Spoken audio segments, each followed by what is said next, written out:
Good morning. நான் உங்கள் maths teacher பேசுகிறேன். All of you welcome to our maths ma'am TNPSC class. இன்றைக்கி நம்ம ஸ்டாட்டிஸ்டிக்ஸில் மோடு பார்க்க போகிறோம். பாருக்கண்ண ஃபஸ்ட்டு கணக்கு find the mode of the following data. நிறைய நம்பர் கொடுத்துருக்காங்க, இதுக்கு மோடு கண்டுபிடிக்கணும். இது ரொம்ப ரொம்ப ரொம்ப சிம்பிள், ஈஸியாக நீ ஒரு மார்க் வாங்கிடலாம். கணக்கு கொடுத்துருக்கிற டேட்டாவில் பாரு. 3 5 11 3 2 6 5 3 1 4 3 2 7.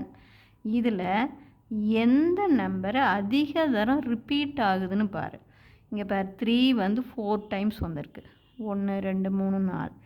அதே 5 வந்து 2 டைம்ஸ் தான் வந்திருக்கு. அதே 2 வந்து 2 டைம்ஸ் வந்திருக்கு. அப்போ அதிகமாக ரிப்பீட் ஆகிறது 3. அப்போ மோடு வந்து 3.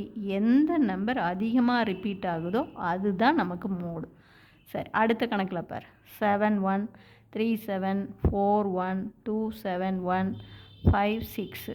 இதில் 7 பாரு 1 2 3 டைம் வந்திருக்கு, ரிப்பீட் ஆகுது. 1 பாரு 1 2 3.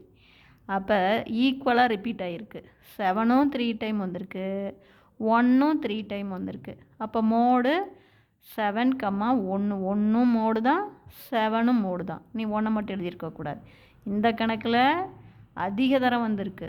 இது மட்டும் 3 மட்டும்தான் அதிக தரம் வந்திருக்கு, மீதியெல்லாம் குறைஞ்ச தரம் தான், 2 தரம் தான் வந்திருக்கு.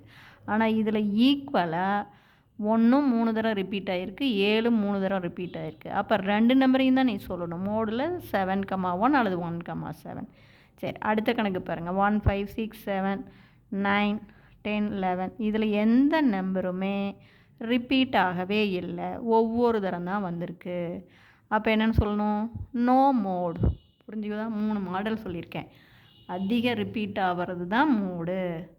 2 நம்பர் சேம் டைம் ரிப்பீட் ஆகிருக்குன்னா அது 2 நம்பரையும் சொல்லணும். அப்புறம் ஒரே ஒரு தரம் தான் ரிப்பீட் ஆகிருக்கு அப்படின்னா மோடே இல்லை, எந்த நம்பருமே ரிப்பீட் ஆகவே இல்லை அப்படின்னா நோ மோடு. இதே உனக்கு இந்த மாதிரி கொடுக்குறாங்க டேபிள் காலத்தில் சைஸு ஃப்ரீக்வன்சி. அப்போ 4 5 6 9. அதனுடைய ஃப்ரீக்வன்சி 5 4 9 6. இது ஒன்றுமே இல்லை, ரொம்ப சிம்பிள். மேக்ஸிமம் ஃப்ரீக்வன்சி, மேக்ஸிமம் எங்கே இருக்குதுன்னு பாரு. புரியுதா? இது ஃப்ரீக்வன்சினால ஃப்ரீக்வன்சி சொல்கிறேன். வேறு எதாவது ஸ்டூடெண்ட், நம்பர் ஆஃப் ஸ்டூடெண்ட் அப்படின்னா மேக்ஸிமம் ஸ்டூடெண்ட் அப்படின்னு பார்த்துக்கலாம். அப்போ இது தானே பெருசு, அதுக்கு கரஸ்பாண்டிங்காக என்ன சைஸ் வருதுன்னு பாரு. அது 6. அப்போ hence mode is 6. Maximum frequency 9, அதுக்கு கரஸ்பாண்டிங்காக இருக்கிற சைஸு 6. அப்போ மோட் இஸ் 6. நீ மோடு உடனே 9ன்னு சொல்லிடக்கூடாது தங்கம். இது நீ கண்டிப்பாக தப்பு பண்ணிடுவேன். உடனே அங்கே ஆன்சர் 4 ஆன்சரில் அவன் 6ம் கொடுத்துருப்பான், 9ம் கொடுத்துருப்பான். புரியுதா? அப்போ டக்குன்னு பார்த்தோன்னா மேக்ஸிமம் ஃப்ரீக்வன்சி 9 அப்படின்னு அதுதான் மோடுன்னு போட்டுறக்கூடாது. மேக்ஸிமம் ஃப்ரீக்வன்சிக்கு மேலே கரஸ்பாண்டிங்காக என்ன வேல்யூ வருது அதுதான் மோடுன்னு சொல்லணும். இப்போ சொல்கிறது புரிஞ்சுதா? Wish you all the best. இது ஏதாச்சும் உங்களுக்கு குழப்பமாக இருந்தால் சொல்லுங்கள். தேங்க்யூ.